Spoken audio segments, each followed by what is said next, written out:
Hello मंडळी, सुरुवात करूया एका नव्या प्लांट स्टोरीची आणि तो आहे स्नेक प्लांट. याला सॅल्सेवेरिया सुद्धा म्हणतात. तर याच्या बऱ्याचशा प्लांट व्हेरायटीज असतात आणि खूप सारे शेप अँड साइजेसमध्ये तुम्हाला ते पाहायला मिळतील. तर हा उत्तम असा एअर प्युरिफायर आहे आणि आज आपण याला पानांच्या कटिंगपासून त्याच्या कसं तो पाण्यामध्ये त्याचं रूट डेव्हलप करता येईल ते पाहूयात. खूप लोकांची कंप्लेंट असते की रूट जे आहे ते पाण्यामध्ये डेव्हलप होण्यासाठी वेळ लागतोय किंवा होत नाहीयेत. तर त्याची कारणं जाणून घेणार आहोत. तसेच सक्सेसफुली ते बनवण्यासाठी काय करता येईल तेही पाहूयात.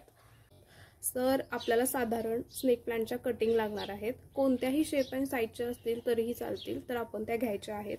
तुमच्याकडे जर अशी पूर्ण कटिंग त्याची असेल तर ती घेऊ शकता आणि कटिंगला असं खालून तिरकसा कट द्यायचा आहे आणि ते स्वच्छ पाण्यामध्ये ती ठेवायची आहे कंटेनरमध्ये. तसेच अशी मीडियम साईजची जर तुमच्याकडे कटिंग असेल तर तीही चालते. याची एक ट्रिक सांगते मी. असं त्याला खालून तिरका कट द्यायचा.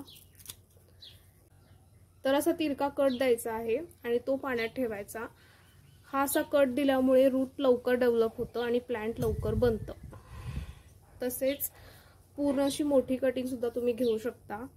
ती सुद्धा तुम्ही अशी खालून त्याला कट दिलात तर ते फायदेशीर ठरतं, जेणेकरून आपलं प्लांटचं रूट जे आहे ते लवकर डेव्हलप होतं.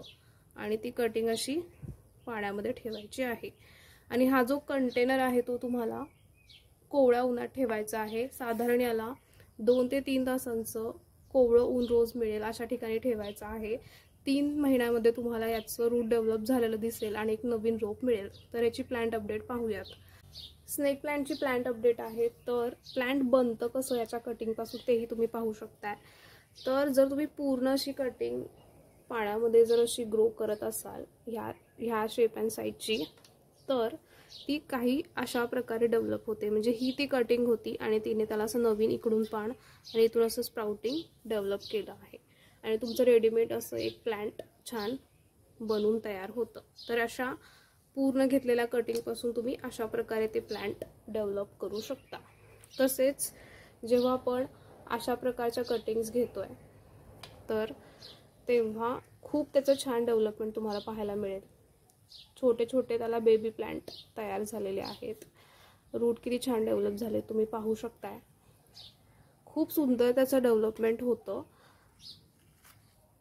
कोणत्याही शेप अँड साईजची कटिंग तुम्ही घेऊ शकताय आणि ते खूप छान रूट डेव्हलप करतच. स्नेक प्लांट खूप इझी टू ग्रो प्लांट आहे. हे अजून डेव्हलप होत आहे. तर साधारण हे 3 ते 4 महिने लागले आहेत याला असं छान डेव्हलप होण्यासाठी. तर तुम्ही खूप इझिली याला कटिंगपासून ग्रो करू शकता. बऱ्याचदा असं होतं ना की स्नेक प्लांटच्या कटिंग या ग्रोथ होत नाही आहेत किंवा खूप वेळ घेते ती कटिंग डेव्हलप होण्यासाठी. तर त्याची कारणं काय असतील साधारण ती जाणून घेऊया.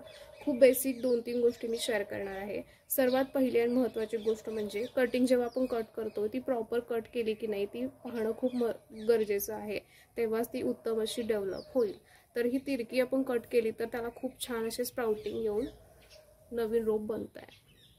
तर ही पहिली गोष्ट आहे, प्रॉपर त्याला कट करता आलं पाहिजे.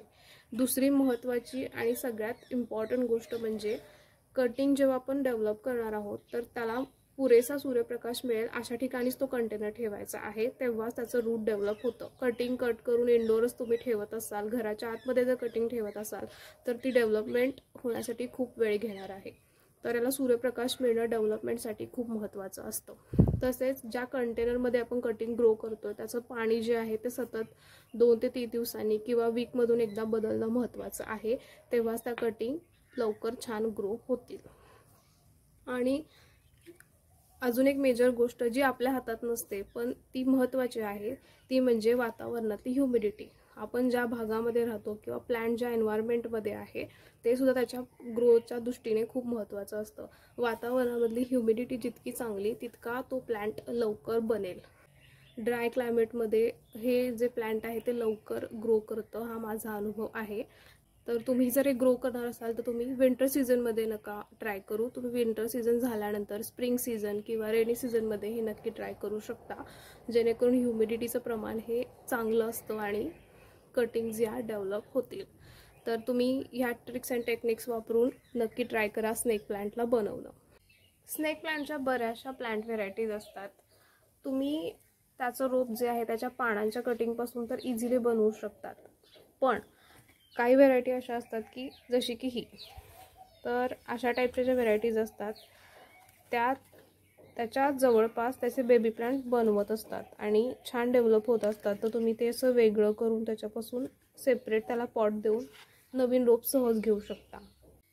स्नेक प्लांटचं जे रोप असतं ते तर आपण पानांच्या कटिंगपासून सहज बनवू शकतोच. तसेच लवकर रोप हवं असेल तर आपण प्लांट जेव्हा छान डेव्हलप होतो आहे तर त्याचं रूट डिव्हिजन करून डेव्हलप झालेला जो प्लांट आहे त्याच्यापासून त्याची कटिंग घ्यायची, मुळासहितच ते घ्यायचं डेव्हलप झालेलं, जो भाग कुंडीच्या बाहेर येतो आहे, आणि तुम्हाला सेपरेट असं रेडीमेड त्याचं रोप मिळेल आणि नवीन पॉटमध्ये हे असं लावून द्यायचं. रूट लवकर डेव्हलप होतात त्याचे. तर हे खूप क्विक तुम्हाला एक नवीन रोप मिळेल. तसेच दुसरी एक मेथड म्हणजे बेबी प्लांट बनवतं ते सुद्धा तुम्ही सेपरेट करून दुसऱ्या एका पॉटमध्ये लावून त्याच्यापासून सुद्धा तुम्ही रोप मिळवू शकता. तर कटिंगपासून तर ते इझिली बनतंच. तसेच रूट डिव्हिजनने सुद्धा तुम्ही ते असं छान बनवू शकता किंवा बेबी प्लांटपासून सुद्धा ते बनवू शकता. जी कोणती मेथड टेक्निक तुम्हाला योग्य वाटते ती वापरून तुम्ही स्नेक प्लांटचं रोप बनवू शकता. योग्य पद्धतीचा वापर केला तर तुम्ही सहज त्याचं रोप मिळवू शकता. पुन्हा भेटूयात अशाच एका इन्फॉर्मेटिव्ह व्हिडिओमध्ये एका नव्या प्लांट स्टोरीला घेऊन. Happy gardening.